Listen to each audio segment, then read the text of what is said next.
तो जैसा कि लास्ट एपिसोड में हम लोगों ने देखा था कि शाओ चेन वो लैंडवो को ढूंढने के लिए निकला हुआ होता है। उसके हाथ में एक मैप होता है जिसके जरिए वो उसे ढूंढने के लिए निकल रहा था, मगर वहां पर उसे अचानक डुगु जियानमू दिखाई देता है जो कि असल में ड्रैगन किंग का पीछा कर रहा था। वो उस पर बहुत सारे अटैक करता है, मगर उसके बावजूद भी ड्रैगन किंग उसके हाथ से निकलकर बहुत ही दूर चला जाता है। और वहां पर अचानक से एक व्हाइट फेरी अपीयर होती है जो कि डुगु जियानमू को टाइम एंड स्पेस टेक्निक को यूज करते हुए फ्रीज कर देती है और उस ड्रैगन को लेकर वहां से चली जाती है। उस फेरी को देखकर डुगु जियानमू बिल्कुल हैरान से रह गया था। वो कहता है कि यही वो व्हाइट फेरी है जो कि मुझसे लड़ने के लायक है। ये कहने के बाद वो उसे ढूंढने के लिए निकल जाता है, मगर दूसरी तरफ शाओ चेन उसी जगह पहुंचता है तो वो वहां पर एक और बंदे के जाल में फंस जाता है और एक पोर्टल के अंदर जाता है तो वहां पर लियू मू नाम का एक शख्स होता है और वो शाओ चेन से कहता है कि तुम ही वो बंदे हो जिसने मेरे घर को पूरी तरह से डिस्ट्रॉय किया है।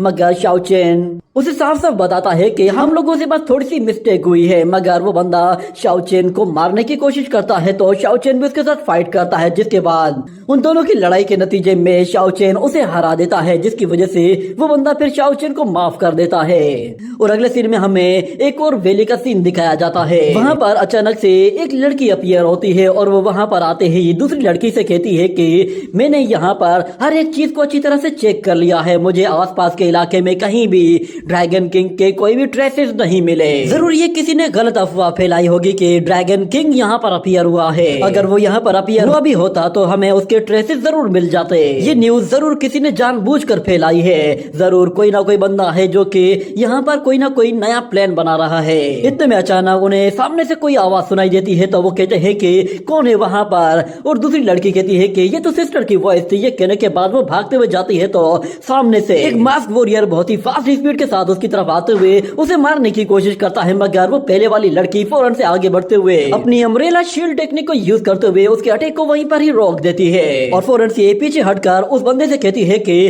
क्या तुम जानते हो कि तुम हमारे पिंक अलायंस के साथ पंगा लेकर कितनी बड़ी मुसीबत को दावत दे रहे हो। ये देखते ही वो बंदा इस लड़की पर भी हमला करने की कोशिश करता है, मगर ये लड़की तो उस मास्क वॉरियर से भी काफी ज्यादा ताकतवर निकल आती है, जिस पर वो मास्क वॉरियर भी बहुत ज्यादा डर जाता है और अपनी जान बचाकर वहाँ से दम दबाकर भाग जाता है। और फिर हमें वहाँ पर पिंक अलायंस की कुछ और लड़कियों को दिखाया जाता है जो कि मर चुकी होती हैं। उन्हें देखने के बाद वो अम्ब्रेला गर्ल कहती है कि इन लोगों को जिसने भी मारा है हम उनसे बदला जरूर लेंगे। इतना कहने की ही देर थी कि उन लोगों को ऊपर आसमान में एक सिग्नल दिखाई देता है जो कि असल में इमोर्टल गेट के कुछ लोगों ने रिलीज किया था। उसे देखते ही अम्ब्रेला गर्ल कहती है कि अच्छा तो ये सारा काम उन इमोर्टल सेक्ट के लोगों का है। और फिर हमें एक और वॉरियर को दिखाया जाता है जो कि भागते भागते जंगल के बीचों बीच आ पहुंचा था, मगर जब वो वहां पर देखता है तो उसे भी नजर आता है कि उसके अपने ही क्लान के बहुत सारे लोग मरे हुए हैं। वो उन लोगों को जाकर अच्छे से चेक करता है और पता लगाने की कोशिश करता है कि आखिर इन्हें किस तरह मारा गया है। तो फिर उसे पता चलता है कि इन्हें मारने वाला कोई बंदा ऐसा है जो कि काफी ज्यादा पावरफुल है और उसके मार्शल आर्ट स्किल्स भी बिल्कुल पीक पे होंगे और वो बंदा बहुत ही दूर से अपने नाइफ को बहुत ही अच्छे से थ्रो भी कर सकता है। और फिर उस बंदे का एक जूनियर आकर उससे कहता है कि सीनियर ब्रदर, पता चला है कि अलग अलग अलायंस के बहुत सारे लोगों को अचानक एक दिन में मारा गया है और ऐसा लग रहा है कि जैसे कोई ऐसा बंदा है जो कि सब लोगों के मेंबर्स को एक साथ मार रहा है। मगर वो मास्क वॉरियर कहता है कि ये काम जरूर उस शाओ चेन का होगा, इसके अलावा और कौन कर सकता है। और अगले सीन में हमें एक और व्हाइट वॉरियर को दिखाया जाता है। वो व्हाइट ड्रेस वाला वॉरियर अपने सामने खड़ी हुई लड़की से कहता है कि आखिर तुम ये कैसे बिलीव कर सकती हो, जो कुछ भी यान किंग चेन कह रही है उस पर यकीन करना मुश्किल है। मगर वो लड़की कहती है कि इन लोगों के जख्मों को देखकर तो ऐसा पता चल रहा है कि इन्हें किसी ऑर्डिनरी बंदे ने नहीं मारा है, बल्कि ये किसी एक्सपर्ट बंदे का काम है। ये सुनकर वो व्हाइट ड्रेस वाला वॉरियर कहता है कि ठीक है, आज या कल वैसे ही हमें उस शाओ चेन से तो जान छुड़ानी ही है, तो फिर आज ही हम लोग उसका काम तमाम कर देते हैं। और फिर अगले सीन में हमें यान किंग चेन और शाओ लिंगर को दिखाया जाता है जो कि एक छोटे से पूल के अंदर नहा रही होती है और अचानक से वहाँ पर एक वॉरियर आता है और वो आकर उन लोगों को बताता है कि हम लोगों ने अपना काम कर दिया है। शाओ चेन जैसे ही अपने बिल से बाहर आएगा उसे नजर आएगा कि हर तरह की फोर्सेस अब उसके पीछे पड़ी हुई है, उसे बचाने वाला अब यहाँ पर कोई भी नहीं है। ये सुनकर यान किंग चेन कहती है कि ठीक है, जाओ और जाकर अपना बदला ले लो, और हाँ कहीं ऐसी जगह जाकर छुप जाना ताकि तुम किसी दूसरी फोर्स को ना मिलो, क्योंकि अगर उन्हें पता चल गया कि उन लोगों को तुमने मारा है तो फिर वो लोग तुम्हें कुत्ते की मौत मारेंगे। जाएंगे। ये सुनकर जाओलिंगर कहती है कि सच में तुमने तो बहुत ही अच्छा काम किया है, ये प्लान सच में सक्सेसफुल होगा क्योंकि तुमने शाओ चेन को एक पब्लिक एनिमी बना दिया है, यानी कि अब वो सब लोगों का दुश्मन है। तुमने इस तरह एक तीर से दो शिकार किए हैं, एक तो शाओ चेन से भी जान छुड़ा ली और दूसरी तरफ से अपने दुश्मनों को भी कमजोर कर दिया। तो फिर यान किंग चेन उससे कहती है कि प्रिंसेस, क्या तुम मुझे बता सकती हो कि वो ड्रैगन किंग इस वक्त कहाँ है? तो फिर जाओलिंगर वहाँ से बाहर आते हुए कहती है कि कुछ दिन पहले मैंने एक ऐसे माउंटेन को देखा है कि जो पूरी तरह से ड्रैगन प्लेसेस से भरा हुआ था और इस जगह के बारे में बताया जाता है कि पास्ट में यहाँ पर सारे के सारे ड्रैगन्स इकट्ठे हुआ करते थे क्योंकि ये ड्रैगन्स की एक होली प्लेस है और मुझे पूरा यकीन है कि उस होली प्लेस में ड्रैगन किंग जरूर होगा। ड्रैगन होली माउंटेन का सुनकर तो यान किंग चेन को भी झटका सा लगता है और फिर अगले सीन में हमें दिखाया जाता है कि वो तीनों स्केलेटन डीमंस जो कि सर्दी से बचने के लिए आग जलाकर अपनी हड्डियां सेक रहे होते हैं, वहीं पर ही शाओ चेन अकेला एक जगह आकर बैठ जाता है और वहाँ पर वो कल्टीवेशन कर रहा होता है। इतने में अचानक उसे थोड़ी सी खुशबू महसूस होती है जिस पर वो थोड़ा सा डिस्ट्रैक्ट होता है और हमें वहाँ पर वही पिंक अलायंस वाली लड़की दिखाई देती है। वो शाओ चेन के पीछे आते हुए कहती है कि ब्रदर शाओ। उसकी आवाज सुनकर शाओ चेन अपनी कल्टीवेशन रोक देता है और वो जैसे ही पीछे पलट रहा होता है तो वो लड़की अचानक से ट्रांसफॉर्म हो जाती है और देखते ही देखते उसने रोशुई का रूप ले लिया होता है जिस पर शाओ चेन भी बिल्कुल हैरान हो जाता है और वो कहता है कि रोशुई, तुम इमोर्टल रियलम में आ गई। वो फौरन से उसके पास चला जाता है और उसके करीब जाकर खड़ा हो जाता है और कहता है कि मुझे माफ कर दो, मैंने तुमसे मिलने का वादा किया था मगर मैं वहाँ पहुँच ही नहीं पाया। मगर फिर रोशुई उससे कहती है कि कोई बात नहीं, चाहे तुमसे मिलने के लिए मुझे कितना लंबा इंतजार क्यों ना करना पड़े, मैं तुम्हारे लिए इंतजार करूंगी। ये कहने के बाद शाओ चेन अपना हेड उसके करीब ले आता है तो दूसरी तरफ वो लड़की मौके का फायदा उठाते हुए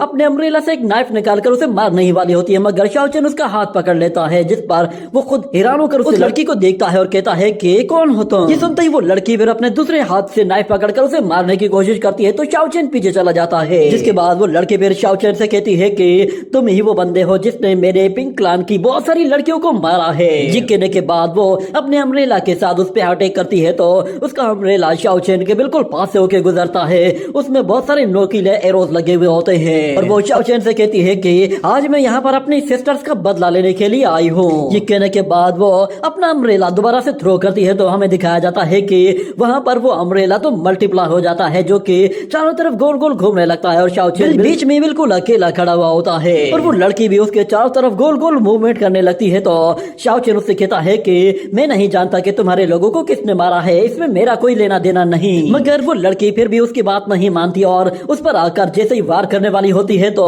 शाओ चेन अपने सामने शील्ड एक्टिवेट करते हुए उसे वहीं पे ही रोक कर पीछे धकेल देता है, मगर वो लड़की फिर से उन सारी छतरियों के पीछे छुप जाती है जिस पर शाओ चेन फिर से कंफ्यूज हो जाता है, उसे वो कहीं दिखाई नहीं देती। ये देखकर वो कहता है कि अच्छा तो ये लड़की खुद को छुपा रही है, इसने यहाँ पर बहुत सारे छाते क्रिएट किए हुए हैं जो कि इसकी ट्रू आइडेंटिटी को छुपा रहे हैं और ये इनके बीच में बहुत ही तेजी से मूवमेंट कर रही है जिसकी वजह से ये मुझे दिखाई नहीं दे रही, मगर मुझे इसकी आइडेंटिटी को ढूंढना ही होगा। इसके पास इतनी ज्यादा स्पीड नहीं है इसीलिए मैं इसकी ट्रू आइडेंटिटी को ढूंढ सकता हूँ। ये कहने के बाद उसे जैसे ही वो लड़की नजर आ जाती है तो वो लड़की हमला करने के लिए आती है, मगर शाओ चेन वो वक्त रहते ही फौरन से उसके अटैक को डॉज करके वहाँ से पीछे हट जाता है और वो लड़की जैसे ही दोबारा वार करती है तो शाओ चेन उसकी टांग पकड़ लेता है जिस पर वो लड़की भी हैरान हो जाती है और शाओ चेन उस पर हमला नहीं करता और कहता है कि इस लड़ाई को फौरन से यहाँ पे खत्म करो, मगर वो लड़की कहती है कि आखिर ये कैसे पॉसिबल है, तुम्हें कैसे पता चला कि मैं कहाँ से कब हमला करूंगी? तो शाओ चेन उसे बताता है कि तुम्हारी स्पीड काफी ज्यादा स्लो है इसलिए तुम्हें ढूंढना तो बिल्कुल बच्चों का काम है। ये कहते ही वो उसे वापस पीछे धकेल देता है तो वो लड़की वापस पीछे हटकर अपने अम्ब्रेलास को वापस नॉर्मल फॉर्म में लेकर आ जाती है और शाओ चेन उसे बताता है कि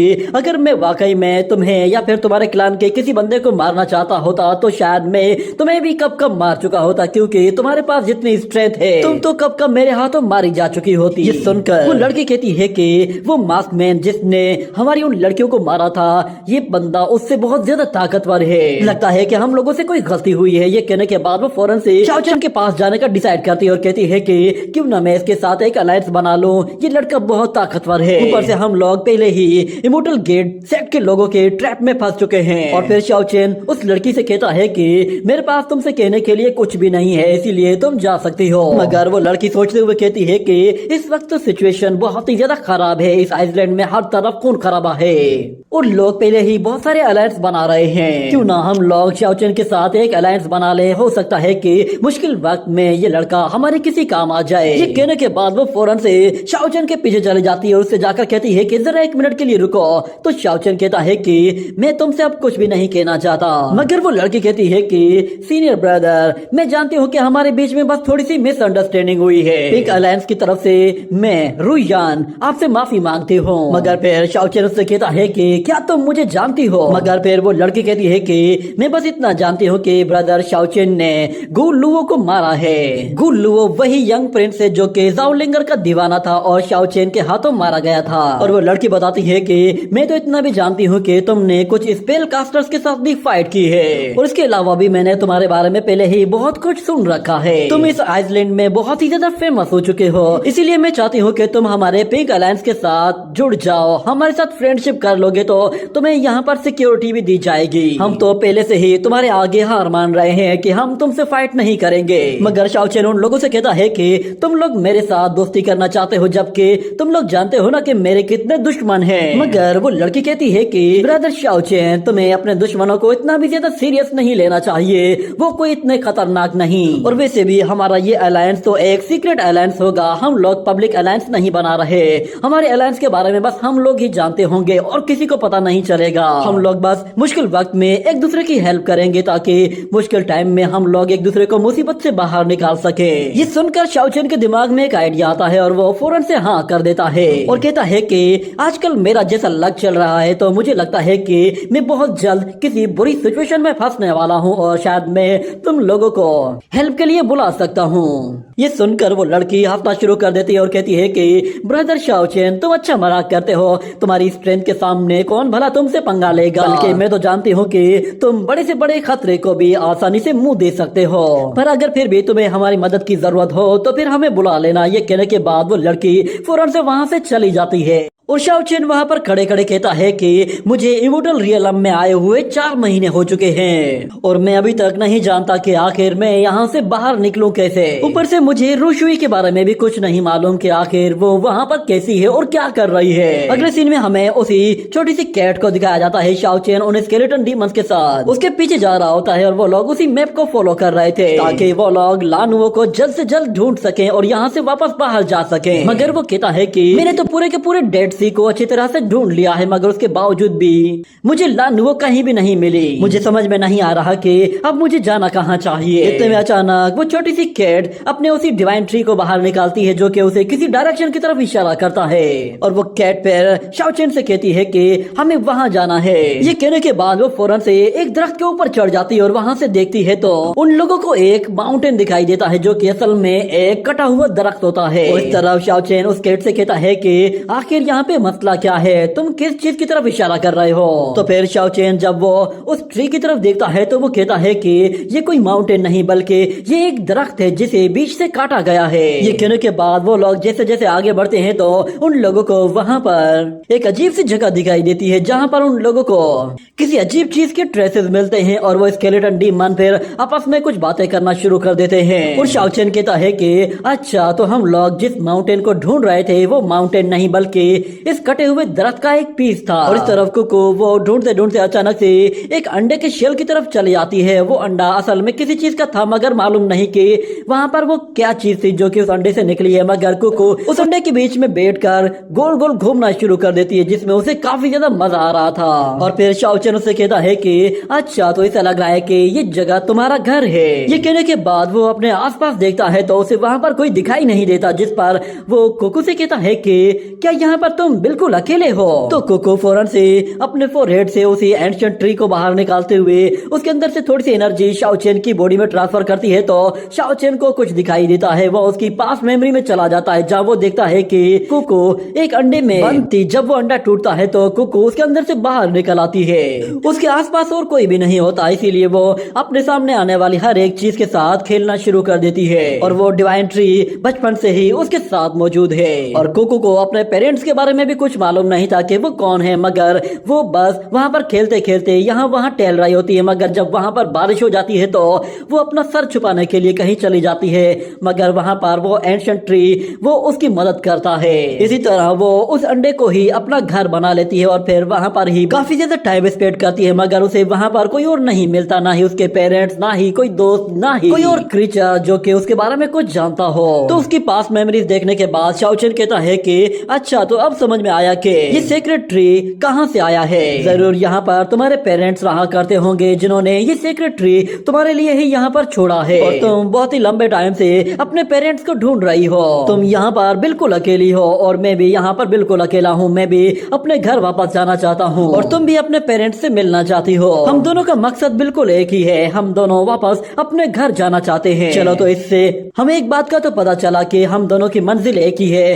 अब हम लोग एक साथ ही इस सफर पर निकलेंगे। ये कहने के बाद कुकू अपने मुंह से एक बबल बाहर निकालती है जो कि उसके अंडे के एक शेल के छोटे से टुकड़े को उठाकर शाओचेन के हाथ में देता है, और शाओचेन कहता है कि आज से हम दोनों बिल्कुल फैमिली की तरह हैं। ये कहकर वो उसे उठाता है और अपने गले लगा लेता है। जिसके बाद दूसरी तरफ हमें दिखाया जाता है ज़ाओ लिंगर और यान किंग चेन को, जो कि उस ड्रैगन किंग को ढूंढने के लिए एक जगह आते हैं। और वहाँ पर ज़ाओ लिंगर उस ड्रैगन की लोकेशन को चेक करती है और उसे पता चलता है कि ड्रैगन किंग यहाँ पर आसपास ही कहीं पे होना चाहिए, मगर जरा संभल कर रहना, यहाँ पर आसपास कुछ और भी हो सकता है। ये कहने के बाद अचानक से उनके सामने कुछ पत्थर गिरते हैं, जिस पर वो लोग बिल्कुल अलर्ट हो जाते हैं और अपने आसपास देखते हैं तो उन्हें वहाँ पर डुगु जियानमो आता हुआ दिखाई देता है। उसे देखकर वो दोनों ही लड़कियां काफी ज्यादा डर जाती हैं और डुगु जियानमो उन लोगों से कहता है कि क्या तुम दोनों लड़कियों ने यहाँ पर किसी व्हाइट फेरी को देखा है जिसने अपने मुंह पर मास्क पहना हुआ है? तो फिर वो दोनों ही लड़कियां कहती हैं कि नहीं, हमने किसी को नहीं देखा। ये सुनकर डुगु जियानमो कहता है अच्छा, तुम लोगों ने नहीं देखा, इसका मतलब फिर ये है कि तुम दोनों जिंदा रहना ही डिजर्व नहीं करती। ये कहने के बाद वो उन लोगों पर अपनी सोट के साथ एक बहुत ही जोरदार फ्लैश अटैक करता है। वो दोनों लड़कियां उस अटैक को रोकने की कोशिश करती हैं, मगर वो दोनों ही बुरी तरह से इंजर्ड हो जाती हैं और वो अटैक दूर एक पहाड़ पर जा टकराता है। उसकी पावर को देखकर वो दोनों ही लड़कियां काफी ज्यादा घबरा गई थी, मगर यान किंग चेन तो इतना डरती है कि वो अपने विंग्स निकालते ही फौरन से उड़कर वहां से दूर चली जाती है। ये देखकर ज़ाओ लिंगर बिल्कुल हैरान सी रह गई थी। उसे यकीन नहीं आ रहा था कि यान किंग चेन उसे मुसीबत में अकेला छोड़कर चली गई है। और इस तरफ डुगु जियानमो वो ज़ाओ लिंगर की तरफ आते हुए तेजी से एक जोरदार स्प्लैश अटैक करता है, तो ज़ाओ लिंगर उस अटैक को रोकने की कोशिश करती है, मगर वहां से दूर जा गिरती है क्योंकि डुगु जियानमो का अटैक बहुत ही ज्यादा स्ट्रॉन्ग होता है। और ऊपर से ज़ाओ लिंगर देखती है कि एक और स्प्लैश अटैक आ रहा है, तो वो उसे रोकने के बजाय वहीं पर ही पड़ी रहती है। मगर अचानक वहां पर वही व्हाइट फेरी आती है जो कि उस अटैक को अपनी एक ही फिंगर के साथ रोक लेती है और उसे उठाकर एक किनारे की तरफ फेंक देती है। उस व्हाइट फेरी को वहां पर देखकर डुगु जियानमो भी बिल्कुल हैरान हो जाता है और वो उसे कहता है कि तो फाइनली तुम बाहर आ ही गई। वो व्हाइट फेरी पे डुगु जियानमो से कहती है कि तुमने सिर्फ और सिर्फ अपनी बॉडी कल्टीवेशन पर ही फोकस किया है, मगर तुमने कभी भी अपने माइंड को कल्टीवेट किया ही नहीं। यही वजह है कि तुम्हारी इस सोड के अंदर न जाने कितने ही लोगों का खून लगा है, पर तुम्हें ये सब कुछ अब रोक देना चाहिए। मगर डुगु जियानमो कहता है कि खुद को ताकतवर साबित करने का बस एक ही तरीका है और वो ये है कि बस लड़ते रहना है और खुद को ज्यादा से ज्यादा ताकतवर बनाना है। ये कहते ही वो अपनी सोड एनर्जी के साथ एक बहुत ही पावरफुल ऑरा क्रिएट करते हुए उस लड़की से कहता है कि चलो मुझे अपने सोड स्किल्स दिखाओ। ये कहने के बाद ये सीन यहीं पे ही कट हो जाता है। अगले सीन में हमें दोबारा से यान किंग चेन को दिखाया जाता है जो कि अपनी जान बचाकर काफी दूर निकल आई होती है और वो कहती है कि मैंने सोचा भी नहीं था कि यहाँ पर आकर मुझे डुगु जियानमो का सामना करना पड़ सकता है। ज़ाओ लिंगर वो अभी भी वहीं पर है, मुझे पूरा यकीन है कि डुगु जियानमो उसे मार डालेगा और हमारा अलायंस भी अब वो पूरी तरह से खत्म होने वाला है, क्योंकि एक लीडर तो मारी गई है जिसके बाद अब कोई भी मुझ पर ट्रस्ट नहीं करेगा। शायद मुझे अब फौरन से अंकल के पास जाना होगा और उनके जरिए दोबारा से सब लोगों को रीयूनाइट करना पड़ेगा। इतना कहने के बाद वो एक माउंटेन के ऊपर आकर खड़ी हो जाती है। उसे वहां पर कुछ दिखाई देता है। असल में वहां पर स्केलेटन डीमंस होते हैं जो कि एक ड्रैगन का अंडा चुराकर भाग रहे होते हैं और वो ड्रैगन उन्हें बहुत ही ज्यादा गुस्से से देख रहा होता है, मगर वो वहीं पर ही रुक जाता है। और उस अंडे को देखने के बाद यान किंग चेन कहती है कि ये तो ड्रैगन एग है, मुझे फौरन से सबको बताना होगा। ये कहते ही वो फौरन से अपना एक स्पिरिचुअल बर्ड क्रिएट करती है और कहती है कि जाकर सब लोगों को बता दो कि ज़ाओ लिंगर मर चुकी है और हम लोगों को शाओचेन और ड्रैगन एग के बारे में पता चल गया है कि वो कहाँ है। ये कहने के बाद वो उस बर्ड को फौरन से वहां से भेज देती है और दूसरी तरफ हमें शाओचेन को दिखाया जाता है। वो अभी भी अकेला घूम रहा होता है क्योंकि वो स्केलेटन डीमन उसे कहीं दिखाई नहीं दे रहे थे, क्योंकि वो उन्हें काफी देर से ढूंढ रहा था, तो वो काफी परेशान हो गया था और वो कहता है कि आखिर ये लोग चले कहाँ गए, मैं इन्हें काफी देर से ढूंढ रहा हूँ, लगता है शायद वो लोग फिर से कोई चीज चुराने गए हैं। कोको से कहता है कि क्या तुम्हें वो कहीं पे नजर आए, तो कोको कहती है कि नहीं, मगर अचानक उसे वहाँ पर कुछ दिखाई देता है जिस पर वो काफी हैरान हो जाता है, क्योंकि वहाँ पर बहुत ज्यादा धूल मट्टी उड़ रही होती है। वहाँ पर असल में दो वॉरियर्स के बीच में फाइट चल रही थी। वो फाइट किसी और के बीच में नहीं बल्कि डुगु जियानमो और उस व्हाइट फेरी के बीच में थी। और डुगु जियानमो कहता है कि मैंने 20 साल तक सोड टेक्निक्स को 3 मरतबा सीखा है और उसके बाद मैंने न जाने कितने ही लोगों का इसके साथ काम तमाम किया है। मैं अपनी सोड को एक सुप्रीम सोड बनाना चाहता हूँ और उसके लिए मुझे अपने से ज्यादा ताकतवर वॉरियर के साथ फाइट करनी है। ये कहने के बाद वो उसे मारने के लिए अपना पूरा जोर लगा रहा होता है, मगर वो व्हाइट फेरी भी काफी ताकतवर होती है और उसके सोड स्किल्स भी काफी लाजवाब थे। मगर डुगु जियानमो के एक स्प्लैश अटैक की वजह से वो उस अटैक से बाल बाल बचते हुए पीछे चली जाती है और वो भी फिर अपनी सोड बाहर निकाल लेती है और कहती है कि मेरी सोड वो एक जेंटल सोड है और तुम पहले ही अपनी सोड का बहुत ज्यादा गलत इस्तेमाल कर रहे हो। तुम्हारी नजर में बस किसी को मारना और उससे जीतना ही सोड को ज्यादा स्ट्रॉन्ग बनाने जैसा है, मगर हकीकत में सोड प्रैक्टिस वो मरने या मारने से बिल्कुल डिफरेंट है। ये कहने के साथ वो अपनी सोड के साथ एक जोरदार स्प्लैश अटैक रिलीज करती है, तो डुगु जियानमो भी हैरान हो जाता है और वो अपनी सोड के साथ उस अटैक को रोकने की कोशिश करता है, मगर वहाँ पर एक बहुत ही जोरदार ब्लास्ट होता है जिसकी वजह से वहाँ पर हर जगह हमें फूल के पत्ते दिखाई देते हैं और डुगु जियानमो घुटनों के बल बैठा हुआ होता है। और इस तरह ज़ाओलिंगर कह रही होती है कि आखिर ये लड़की है कौन, और ऊपर से यहाँ पर एक ड्रैगन किंग भी है जो कि इस लड़की की मदद कर रहा है और उसे काफी टाइम से फॉलो कर रहा है। इस फेरी की स्ट्रेंथ तो डुगु जियानमो की स्ट्रेंथ से भी बहुत ही ज्यादा है। और इस तरफ डुगु जियानमो कह रहा होता है कि हार और जीत ये तब तक डिसाइड नहीं होती जब तक हम में से कोई एक मारा नहीं जाता, और हार और जीत का फैसला ही ताकतवर और कमजोर होने का फैसला करता है। जो जीतेगा वही सबसे ज्यादा ताकतवर होगा, जो हारेगा वो सबसे कमजोर होगा। तुम अभी मार्शल पीक के बारे में कुछ भी नहीं कह सकते कि इसे किस तरह अचीव किया जाता है। ये सुनकर वो लड़की भी हैरान हो जाती है कि आखिर ये किस तरह की बकवास कर रहा है।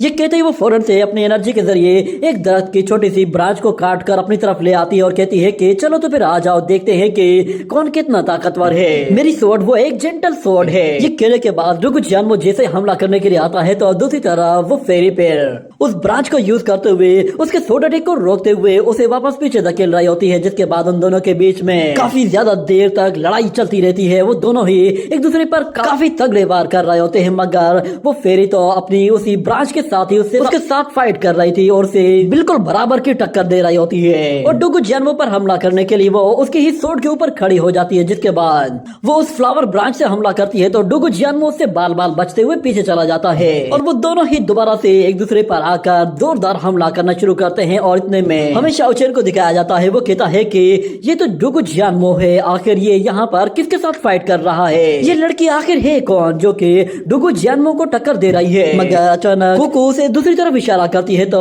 वो देखता है कि वहाँ पर तो ज़ाओलिंगर मौजूद है और उसके पास में वो ड्रैगन किंग भी है। ये कहने के बाद वो कोको से कहता है कि चलो निकलो यहाँ से। ये कहने के बाद वो दोनों वहाँ से जाते हैं और दूसरी तरफ डुगु जियानमो वो उस लड़की का मुकाबला नहीं कर पा रहा था। वो उस छोटी सी ब्रांच के साथ ही उसे काफी बुरी तरह से पछाड़ रही होती है, जिस पर उसे काफी ज्यादा गुस्सा आने लगा था। वो कहता है कि ये नामुमकिन है, एक छोटी सी ब्रांच के साथ कोई मेरी लेजेंडरी सोड को कैसे डिफीट कर सकता है। ये कहने के साथ ही वो दोबारा से सोड अटैक करना शुरू करता है तो वो लड़की आराम से उसे डॉज करते हुए उसी ब्रांच के साथ उस सोड को वापस से रोक लेती है और उस लड़के से कहती है कि सोड अटैक स्ट्रेंथ के साथ नहीं बल्कि पीस ऑफ माइंड के साथ किए जाते हैं और जरूरी नहीं कि सोड हमेशा तेज धार वाली लोहे की ही सोड होनी चाहिए। हम लोग सोड की जगह किसी प्लांट को भी यूज कर सकते हैं। ये कहकर वो उसकी सोड को हवा में ऊपर उछाल देती है और एक स्प्लैश अटैक के साथ उसे भी उठाकर वहां से दूर फेंक देती है, जिस पर डुगु जियानमो कहता है कि ये नामुमकिन है, मेरी लेजेंडरी सोड वो आखिर एक ब्रांच से कैसे हार सकती है। और फिर वो लड़की कहती है कि तुम्हारे सोड स्किल्स वो इतने भी अच्छे नहीं है, भले ही तुम्हारे पास एक काफी पावरफुल सोड है मगर तुम्हारे स्किल्स वो बिल्कुल बेकार है। ये कहने के बाद वो जैसे ही उसी फ्लावर स्टेम को उसकी तरफ थ्रो करती है तो वो पास से होती हुई सीधा एक पत्थर पर जा लगती है और फिर वो फेरी उस लड़के के पास से होते हुए उससे कहते हुए जाती है कि अगर तुम वाकई में अपनी सोर्डमैनशिप को इम्प्रूव करना चाहते हो तो फिर किसी सोर्ड मास्टर के पास चले जाओ ताकि वो तुम्हारी सोर्डमैनशिप को अच्छे से इम्प्रूव कर सके। मैं जानती हूँ तुम्हारी सोर्डमैनशिप में बहुत ज्यादा वीकनेस है, इसीलिए इसे इम्प्रूव किया जा सकता है। वो जाते हुए फौरन से ज़ाओलिंगर को कहती है कि चलो तुम भी मेरे साथ चलो, तो जाओ लिंगर भी उसके साथ चली जाती है। और इस तरफ डुगु जियानमो वो बिल्कुल पागल हो चुका होता है और वो कहता है कि आखिर मैं एक फ्लावर ब्रांच से कैसे हार गया, मैं इतनी आसानी से हार कैसे मान सकता हूँ। ये कहते हुए वो काफी ज्यादा गुस्से में आ जाता है। और दूसरी तरफ हमें दिखाया जाता है कि वो लड़की जाओ लिंगर को लेकर एक ड्रैगन स्टेचू के सामने आती है, मगर अचानक उन लोगों को कुछ फील होता है तो वो लोग पीछे पलटकर देखते हैं तो डुगु जियानमो पर हमला करने के लिए आ रहा होता है। ये देखते ही वो फेरी बिल्कुल हैरान हो जाती है और इतने में वो अपनी स्वॉर्ड निकालते ही उसके अटैक को ब्लॉक कर देती है। पर डुगु जियानमो का पैर किसी चीज पर पड़ता है तो वहाँ पे एक सीक्रेट ट्रैप एक्टिवेट हो जाता है, जिसकी वजह से उस ड्रैगन की आईज चमकने लगती हैं और फिर वहाँ पर एक पोर्टल एक्टिवेट हो जाता है जो कि उन लोगों को अपनी तरफ खींचना शुरू कर देता है। और देखते ही देखते वो लोग उस पोर्टल के अंदर चले जाते हैं और फिर वहाँ पर शाओ चेन भी आ पहुंचता है और कहता है कि ये सब लोग कहाँ गायब हो गए, मैंने अभी अभी देखा था वो लोग यहीं पर ही थे, ये अचानक से गायब कैसे हो सकते हैं। ये कहने के बाद अचानक से वो ड्रैगन आए दोबारा से चमकती है और उसी के साथ ही ये एपिसोड यहीं पे ही एंड हो जाता है।